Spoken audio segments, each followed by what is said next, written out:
اور جب لوگوں کے پاس ہدایت آ گئی تو ان کو ایمان لانے سے اس کے سوا کوئی چیز مانے نہ ہوئی کہ کہنے لگے کہ کیا اللہ نے آدمی کو پیغمبر کر کے بھیجا ہے؟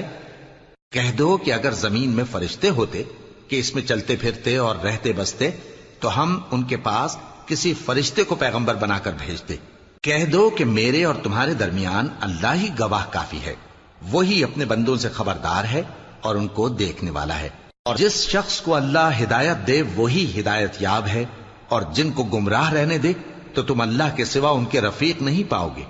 اور ہم ان کو قیامت کے دن اوندھے منہ، اندھے، گونگے اور بہرے بنا کر اٹھائیں گے، اور ان کا ٹھکانہ دوزخ ہے۔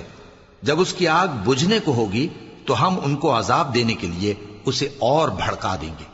یہ ان کی سزا ہے، اس لیے کہ وہ ہماری آیتوں سے کفر کرتے تھے اور کہتے تھے کہ جب ہم مر کر بوسیدہ ہڈیاں اور ریزہ ریزہ ہو جائیں گے تو کیا از سر نو پیدا کیے جائیں گے؟ کیا انہوں نے نہیں دیکھا کہ اللہ جس نے آسمانوں اور زمین کو پیدا کیا ہے اس بات پر قادر ہے کہ ان جیسے لوگ پیدا کر دے، اور اس نے ان کے لیے ایک وقت مقرر کر دیا ہے جس میں کچھ بھی شک نہیں، تو ظالموں نے انکار کے سوا اسے قبول نہ کیا۔